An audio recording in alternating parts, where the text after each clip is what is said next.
Yo, 10-minute daily reality check. We got John Keegan. We got Yo. We got a packed house on tax day. Tax day. Oh man, I mean, I just got slammed with a shitty tax. I don't even understand what my accountant's doing. All of a sudden, I owe more money than I made. I don't even know what's going on. Yeah.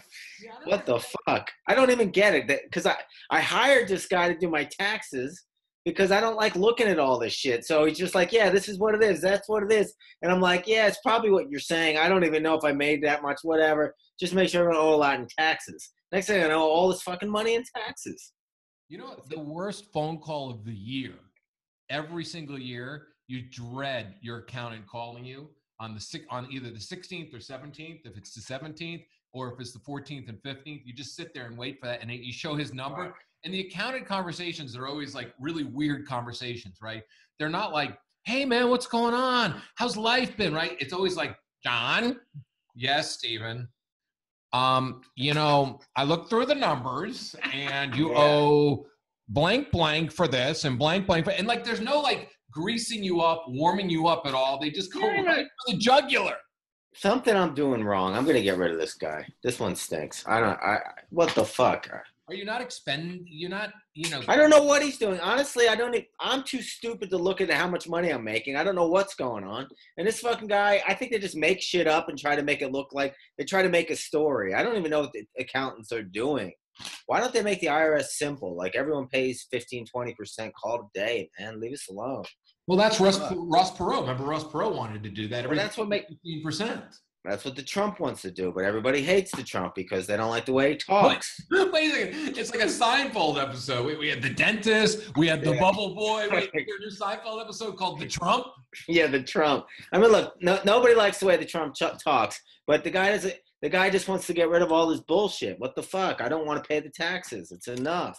I don't want to pay for a fucking illegal aliens college education.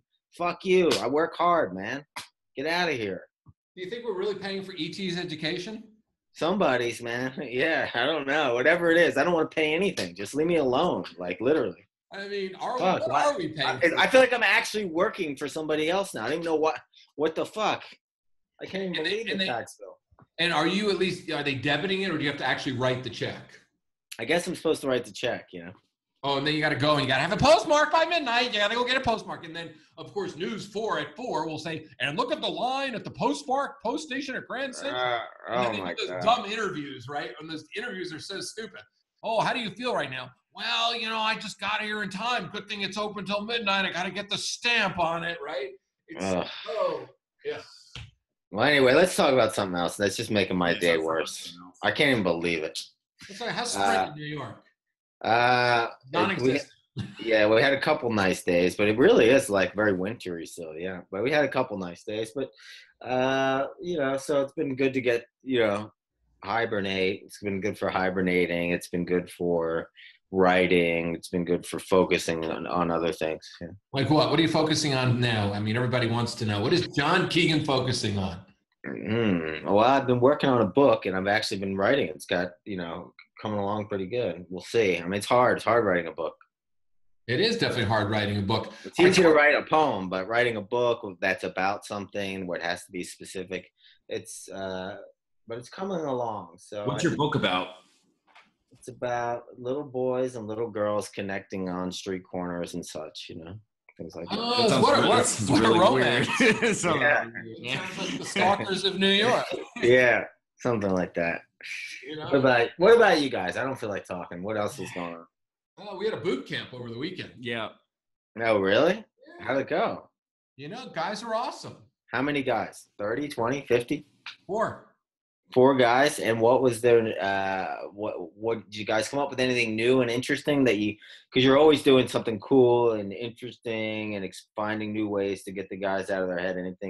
Any fun exercises this weekend? We broke it down to something really simple, because they need something simple. So I came up with something, John, that I think you will like, and I think you'll enjoy, passing on to your guys as well. I called it the 3-step process, right? Because what do they fear? They fear talking, right? Mm-hmm. So I told them, 1, the minute you see the first hot girl of the day, you got to talk to her no matter what.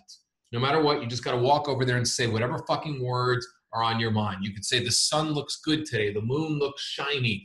This food smells great, whatever it is. How are you today, right? Because that's always their big thing, because they always see somebody and they always just say, I'll talk to the next one and the next one. And then they become 50 and they haven't talked to her since she was 20. Then the second thing I told them, and I broke it down real simple, was write down your wins for the day instead of thinking about what got away. They're always thinking about what got away. Oh man, that girl that got away in Starbucks, I should have talked to her. And so I said, everything you do is a win. Meaning if you talk to somebody, it's a win. If you say hi to somebody, it's a win. If you have a conversation with somebody, it's a win. To retrain their brain to start seeing that life is about wins and not about losses. And then the last thing was, I called it the perimeter. Talk to everybody in your perimeter, whether it's a man, a woman, a child. Just say hello to them. Start talking to people in the elevator. Start talking to somebody next to you on the escalator. Start talking to somebody in line with you at Starbucks, right? Because these guys, they you know that they want to cherry pick. You know, they want to learn these skills and they want to cherry pick the one girl they've been looking for their entire life. And it doesn't work that way because, as you know, you and I walk around, man, we're talking to everybody. And that's why people become attracted to us. So we taught them how to be more attractive people instead of chasers.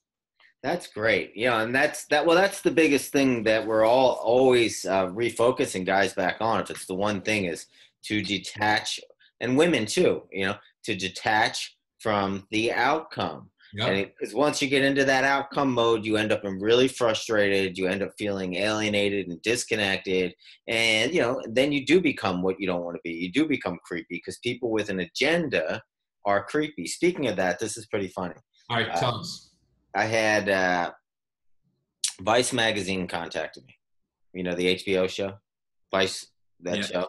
Mm-hmm. And I could tell that they had an agenda. You know, it was like real, like they were looking for something like, hey, you're a dating coach. What are you teaching guys? This kind of stuff. But I was just telling them what my normal thing. It's just pretty innocuous. You know, it's not what they were looking for. They were looking for someone they could crucify that was doing bad things or something, you know? And I was just telling my normal philosophy, and it kind of like was ironic. And I think they got the irony, and then that was the end of the call, and they moved on to someone else.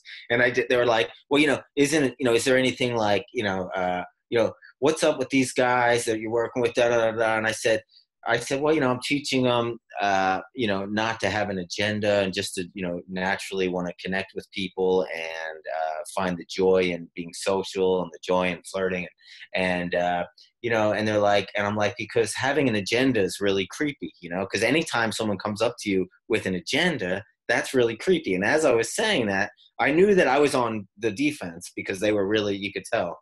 And I looked up the specific reporter, and she's, you know, a man hater, you know, and that's what was going after. All evidence is that. So, but at the end of I won't say her name, but no, why not? Why don't we publicly shame her? No.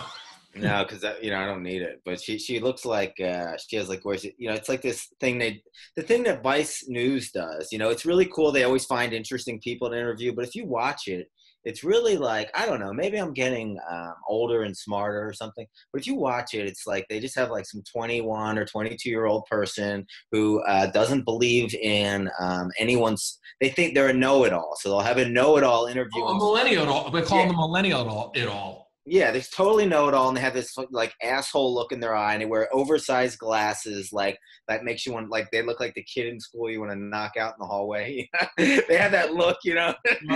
Yeah, and they have that look, and then it's just like they find someone that's supposed to be an expert in something, and then they just do these really weird cuts to make the person look like an idiot.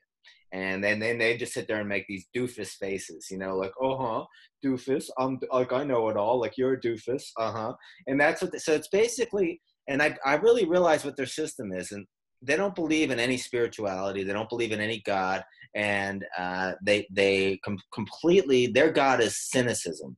They only believe in cynicism, and I think that's what's rampant in that whole way of thinking now, which is really disgusting.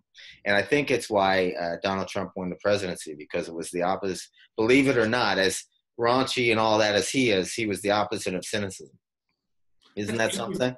Yeah, it's interesting. Their God is actually cynicism. Yeah, that's really fucking interesting thing, because I look at like a lot of, and I'm not here to make fun of millennials and, and blah, blah, blah, because not every millennial and not every yuppie back in the 80s was an asshole and all this other stuff. But No. I gotta tell you, some of them have very interesting viewpoints and they're really fucking smart. And some of them, man, you're right. You want to fucking punch them in the face. Well, that's the look. The look is I'm completely unconscious, yet I'm saying I know it all. I'm completely unaware of anything, and they all have that like I know it all look, and it's like, and that Vice News, they play into that on purpose. They play so into it. It's like they really want you to. They almost want you to see underneath, or they just want to have other people like them looking at the world and training people to be godless, essentially, and cynical.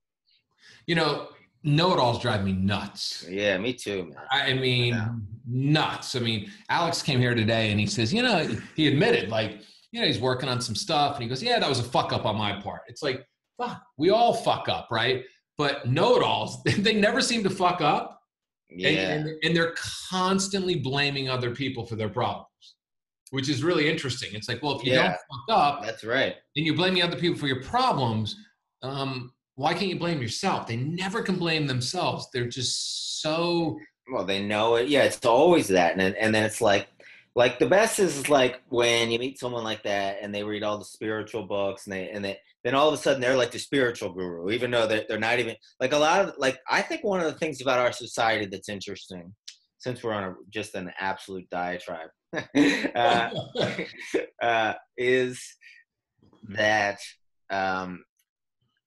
a lot of young people are like things used to happen. It's not young people or old people or anything, but it's obviously the youngest people are going to be affected the most, and because they didn't know another world, like we happen to be in this middle where we know two worlds, world before the internet and a world after. And the world before the internet, it was, on one hand, it was you only had a few ways to manipulate people, like 3 TV stations and this and that.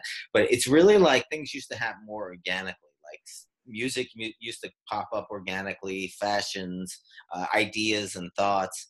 And now what's happened, obviously, with like Facebook and social media, is people have really, as everyone knows, this is not interesting or new, except that that we're being manipulated to believe what they're trying to say, basically manipulate people to believe what they want us to believe. And then there's to think what they want us to think, to tell us what's right, to tell us what's wrong. There's an extreme left and extreme right. They're making all these storylines.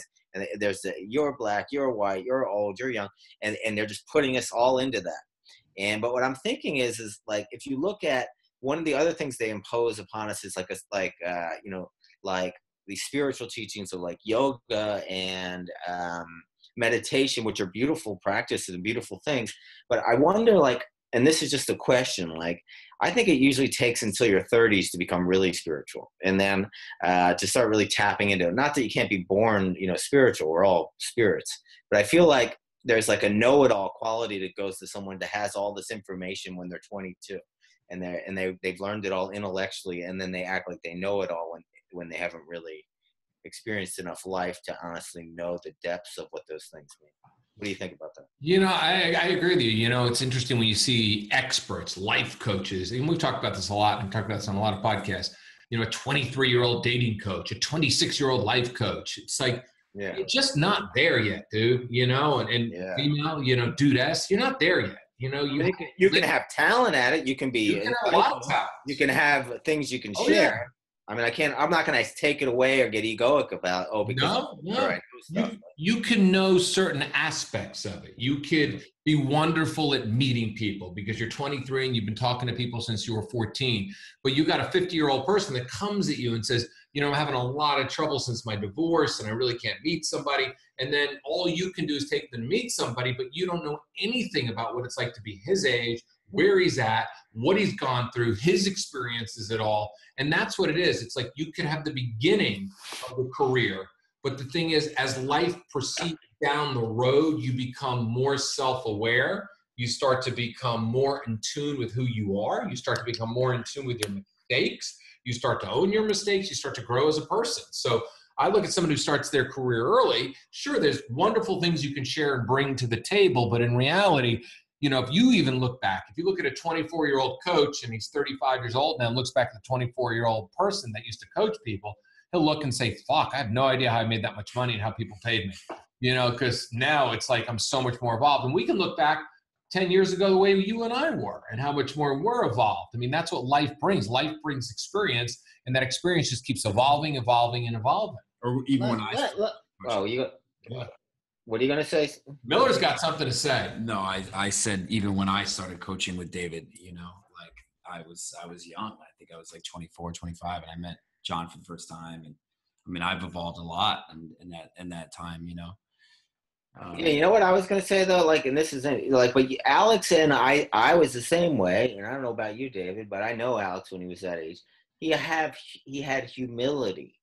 You know, I had humility with that.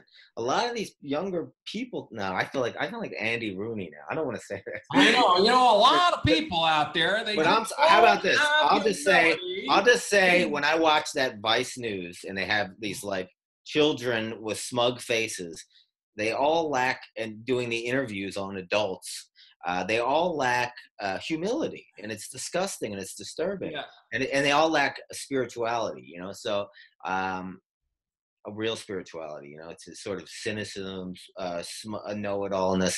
So it's like, and I guess the thing that would be nice if people in the world in general, all of us, took on some humility. Like, we don't know it all. You don't know what other people are thinking. You don't know their life experience. You don't know their challenges, whatever their color is, whatever their socioeconomic class is, whatever their sex is. You don't know their challenges. You don't know. So get some fucking humility. And stop dividing everybody up and stop acting like you know it all. You know what? We're going to bring you back tomorrow, John. 10 minutes out. I love it, man.